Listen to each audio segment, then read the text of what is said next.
وہ 500 گھڑ سواروں کو اکیلے شکست دے سکتا ہے۔ اس کے متعلق ہر کوئی تسلیم کرتا تھا کہ اسے نہ کوئی گرا سکا نہ کوئی گرا سکے گا۔ ابو سفیان خندق کے پاس کھڑا دیکھ رہا تھا، خالد اور صفوان بھی دیکھ رہے تھے، غطفان، انیا اور ان کا تمام لشکر دیکھ رہا تھا، اور نعیم بن مسعود بھی غیر مسلموں کے لشکر میں دم بخود کھڑے تھے۔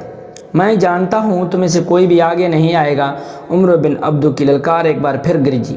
خندق کے پار قریش کا کہکا بلند ہوا اور کئی بھبتیاں سنائی دیں، اور حضرت علی نے رسول کریم سے ان کی طرف دیکھا۔ آپ سے اس نے اپنا امامہ سر سے اتارا اور حضرت علی کے سر پر باندھ دیا، پھر اپنی تلوار حضرت علی کو دی۔ مورخ ابن سعد نے لکھا ہے کہ رسول اکرم سے ان کی سرگوشی سنائی دی، علی کا مددگار تو ہی ہے میرے اللہ۔ مورخین نے اس تلوار کی متعلق جو رسول کریم سے سنے حضرت علی کو دی تھی لکھا ہے کہ یہ تلوار قریش کے مشہور جنگجو منبع بن حجاج کی تھی، وہ بدر کی لڑائی میں مارا گیا تھا۔ فاتح مجاہدین نے یہ تلوار حضور کریم صلی اللہ علیہ وسلم کو پیش کی تھی۔ آپ صلی اللہ علیہ وسلم نے اس کے بعد یہی تلوار اپنے پاس رکھی۔ اب آپ صلی اللہ علیہ وسلم نے وہی تلوار حضرت علی کو دے کر عرب کے ایک دیو قامت کے مقابلے میں اتارا۔ یہ تلوار تاریخ اسلام میں ذوالفقار کے نام سے مشہور ہوئی۔ حضرت علی عمر بن عبدو کے سامنے جا کھڑے ہوئے۔ ابو طالب کے بیٹے عمر جو گھوڑے پر سوار تھا حضرت علی سے مخاطب ہوا، کیا تم بھول گئے ہو کہ تمہارا باپ میرا کتنا گہرا دوست تھا؟ کیا یہ میرے لیے بہت برا فعل نہیں ہوگا کہ میں اپنے عزیز دوست کے بیٹے کو قتل کر دوں؟ اے میرے باپ کے دوست، حضرت علی نے للکار کر جواب دیا، ہماری دوستی ختم ہو چکی ہے۔ خدا کی قسم میں تمہیں صرف ایک بار کہوں گا، اللہ کو برحق اور محمد صلی اللہ علیہ وسلم کو اللہ کا رسول تسلیم کر لو اور ہم میں شامل ہو جاؤ۔ تم نے ایک بار کہہ لیا ہے، عمر نے کہا، میں دوسری بار یہ بات نہیں سنوں گا۔ میں یہ بھی کہوں گا کہ میں تمہیں قتل نہیں کرنا چاہتا، میں تمہیں قتل کرنا چاہتا ہوں۔ عمر، حضرت علی نے کہا، اتر گھوڑے سے اور آ میرے مقابلے پہ اور بچا اپنے آپ کو اس تلوار سے جو مجھے اللہ کے رسول صلی اللہ علیہ وسلم نے عطا کی ہے۔ عمر کے متعلق مورخ لکھتے ہیں کہ وہ وحشی تھا، جب غصے میں آتا تھا تو اس کا چہرہ غضبناک ہو کر درندوں جیسا ہو جاتا تھا۔ وہ گھوڑے سے کود کر اترا اور تلوار سونت کر حضرت علی پر پہلا وار اتنی تیزی سے کیا کہ دیکھنے والے یہ سمجھے کہ اس کی تلوار نے حضرت علی کو کاٹ دیا، لیکن حضرت علی یہ بھرپور وار بچا گئے۔ اس کے بعد عمر نے یک کے بعد دیکھ کر حضرت علی پر متعدد وار کیے۔ حضرت علی نے ہر وار غیر متوقع پنتر بدل کر بچا لیا۔ عمر نے یہ تو سوچا ہی نہیں تھا کہ جس جسامت اور طاقت پر اسے اتنا گھمنڈ ہے وہ ہر جگہ کام نہیں آ سکتی۔ تدیق زنی کے ممارکے میں جس تیزی اور پھرتی کا مظاہرہ حضرت علی کر رہے تھے وہ عمر نہیں کر سکتا تھا، کیونکہ اس کا جسم بھاری بھرکم تھا۔ اگر وہ گھوڑے کو اپنے کاندھے پر اٹھا بھی سکتا تھا تو بھی اس میں گھوڑے جیسا رفتار نہیں تھی، اس کی طاقت گھوڑے سے زیادہ بھی ہو سکتی تھی۔ حضرت علی نے اس پر ایک بھی وار نہ کیا جسے عمر نے خوف زدگی سمجھا ہو۔ وہ وار پہ وار کرتا رہا اور حضرت علی کبھی ادھر کبھی ادھر ہوتے رہے۔ خندق کے پار قریش کا لشکر جو کہہ کے لگا رہا تھا ایک لخت خاموش ہو گیا، کیونکہ ان کا دیو قامت عمر وار کرتے کرتے رک گیا تھا۔ وہ خاموش کھڑا ہو گیا تھا، وہ ہانپ رہا تھا، وہ غالباً حیران تھا کہ یہ نوجوان جو قد بت میں اس کے جسم کا 20واں حصہ بھی نہیں ہے اسے مرغوب کیوں نہیں ہوا۔ دراصل عمر تھک گیا تھا۔ حضرت علی نے جب اس کی یہ حالت دیکھی کہ وہ اپنی طاقت اتنے سارے وار کرتے کرتے صرف کر چکا ہے کہ وہ حیران اور پریشان کھڑا ہے، تو حضرت علی نے یہ حیران کن مظاہرہ کیا کہ تلوار پھینک کر بجلی سی تیزی سے عمر پر جھپٹے اور اچھل کر اس کی گردن اپنے ہاتھوں میں دبوچ لی۔ اس کے ساتھ ہی حضرت علی نے عمر کی ٹانگوں میں اپنی ٹانگیں ایسے پھنسائی کہ وہ پیٹھ کے بل گرا۔ اس نے اپنے گردن چھڑانے کے لیے بہت زور لگایا، لیکن اس کی گردن حضرت علی کی آہنی گرفت سے آزاد نہ ہو سکی۔ حضرت علی نے اس کی گردن سے ایک ہاتھ ہٹا کر کمر بند سے خنجر نکال کر اور اس کی نوک عمر کی شہرگ پر رکھ دی۔ اب بھی میرے اللہ کے رسول صلی اللہ علیہ وسلم پر ایمان لے آؤ تو میں تیری جان بخشی کر دوں گا۔ حضرت علی نے کہا۔ عمر بن عبدو نے جب دیکھا کہ اس کی وہ طاقت جسے اہل عرب لرزتے تھے بیکار ہو گئی ہے تو اس نے یہ اونچی حرکت کی کہ حضرت علی کو منہ پر تھونک دیا۔ دیکھنے والے ایک بار پھر حیران رہ گئے کہ حضرت علی خنجر سے اس کی شہرگ کاٹ دینے کی بجائے اٹھ کھڑے ہو گئے تھے۔ انہوں نے خنجر کمر بند میں اڑس لیا اور ہاتھ سے اپنا چہرہ صاف کیا۔ عمر اب اس طرح اٹھا جیسے اس کے جسم کی طاقت ختم ہو چکی ہو۔ صرف اسے ہی نہیں، ہر کسی کو توقع تھی کہ حضرت علی اسے زندہ اٹھنے نہیں دیں گے، لیکن حضرت علی بڑے آرام سے پیچھے ہٹے۔ عمر حضرت علی رضی اللہ عنہ نے کہا، میں نے اللہ کے نام پر تیرے ساتھ زندگی اور موت کا مقابلہ کیا ہے، لیکن تو نے میرے منہ پر تھوک کر میرے دل میں ذاتی دشمنی پیدا کر دی۔ میں تجھے ذاتی دشمنی کی بنا پر قتل نہیں کروں گا، کہیں ایسا نہ ہو کہ میرے خدا کو میرا یہ انتقام اچھا نہ لگے۔ جہاں سے اپنی جان لے کر واپس چلا جا۔ عمر بن عبد الشکست تسلیم کرنے والا آدمی نہیں تھا۔ مورخ لکھتے ہیں کہ میدان میں اس کی یہ پہلی ہار تھی جسے وہ برداشت نہ کر سکا۔ اس نے اپنی ہار کو جیت میں بدلنے کے لیے یہ اونچی حرکت کی کہ تلوار نکال کر حضرت علی پر جھپٹ پڑا۔ حضرت علی اس حملے کے لیے تیار نہیں تھے، لیکن ان کی کامیابی کے لیے رسول خدا صلی اللہ علیہ وسلم نے خدا سے مدد مانگی تھی۔ عین وقت پر جب عمروں کی تلوار حضرت علی کی گردن میں 2-4 لمحوں کا فاصلہ رہ گیا تھا، حضرت علی نے اپنی ڈھال آگے کر دی۔ عمروں کا وار اس قدر زوردار تھا کہ اس کی تلوار نے حضرت علی کی ڈھال کو کاٹ دیا۔ ڈھال حضرت علی کے کان کے قریب سر پہ لگی، جسے خون ٹپکنے لگا۔ عمر ڈھال میں سے تلوار کھینچ ہی رہا تھا کہ حضرت علی کی وہ تلوار جو انہیں رسول کریم صلی اللہ علیہ وسلم نے دی تھی اتنی تیزی سے حرکت میں آئی کہ عمروں کی گردن کٹ گئی۔ گردن پوری نہ کٹی، لیکن شہرگ کٹ چکی تھی۔ عمروں کی تلوار اس کے ہاتھ سے چھوٹ گئی، اس کا جسم ڈھولنے لگا۔ حضرت علی نے اس پر دوسرا وار نہ کیا، انہوں نے دیکھ لیا تھا کہ یہی وار کافی ہے۔ عمروں کی ٹانگیں دوہری ہوئیں، اس کے گھٹنے زمین پر لگے اور وہ لڑک گیا۔ حرب کی مٹی اس کا خون چوسنے لگی۔ خندق کے پار دشمن کے لشکر پر ایسا سکوت طاری ہو گیا جیسے پورے کا پورا لشکر کھڑے کھڑے مر گیا۔ اب مسلمان کے نعرے گونج رہے تھے۔ عربوں کی رسم کے مطابق اس مقابلے کا دوسرا مرحلہ شروع ہو گیا تھا۔ مسلمانوں کے ایک جیش نے اکرامہ اور اس کے باقی سواروں پر حملہ کر دیا۔ قریش کے ان سواروں کے لیے بھاگ نکلنے کے سوا کوئی اور چارہ نہ تھا۔ وہ خیریت سے پسپا ہونے کے لیے لڑے۔ اس مارکے میں قریش کا ایک آدمی مارا گیا۔ اکرامہ نے اپنا ایک گھوڑا خندق کی طرف موڑ کر بھاگ نکلنے کے لیے ایڑیاں لگائی۔ خندق پھلانگنے سے پہلے اکرامہ نے اپنی برچی پھینک دی۔ ان میں سے ایک سوار جس کا نام خالد بن عبداللہ تھا خندق کو پھلانگ نہ سکا۔ اس کا گھوڑا خندق کے اگلے کنارے سے ٹکرایا اور خندق میں جا پڑا۔ وہ اٹھ کر کنارے پر چڑھنے کی کوشش کرنے لگا، لیکن مسلمانوں نے اس پر پتھروں کی بوچھاڑ کر دی اور وہ وہیں ختم ہو گیا۔ رسول کریم صلی اللہ علیہ وسلم نے حکم دیا کہ خندق کے اس مقام پر مستقل پہرے کا انتظام کر دیا جائے، کیونکہ وہاں سے خندق پھلانگی جا سکتی تھی۔ دوسرے دن خالد اپنے گھڑ سوار دستے میں سے چند ایک جاں باز سوار منتخب کر کے خندق عبور کرنے کو چل پڑا۔ خالد رک جا، ابو سفیان نے اسے کہا، کیا تم نے کل اکرامہ کے سواروں کا انجام نہیں دیکھا؟ اب مسلمانوں نے وہاں پہرے کا اور زیادہ مضبوط انتظام کر دیا گیا ہو۔ کیا یہ بہتر نہیں ہے کہ لڑے بغیر واپس جانے کے بجائے تم میری لاش میرے گھوڑے پر رکھ کر مکہ لے جاؤ؟ خالد نے کہا، اگر ہم ایک دوسرے کے انجام سے ڈرنے لگے تو وہ دن بہت جلد طلوع ہوگا جب ہم مسلمانوں کے غلام ہوں گے۔ میں تمہیں نہیں روکوں گا میرے دوست، اکرامہ نے خالد سے کہا، لیکن میری ایک بات سن لو، اگر تم میری شکست کا انتقام لینے جا رہے ہو تو رک جاؤ۔ تمہیں قریش کی عظمت عزیز ہے تو ضرور جاؤ۔ آج مدینے کی طرف جاتے ہوئے خالد کو لمحے یاد آ رہے تھے کہ اسے نہ اس وقت یہ خیال آیا تھا، نہ آج کہ وہ یہ جانتے ہوئے کہ خندق عبور کر کے بھی مارا جائے گا، نہ عبور کر سکا بھی مارا جائے گا، کیونکہ خندق کی طرف چل پڑا۔ وہ یہ اس کے لیے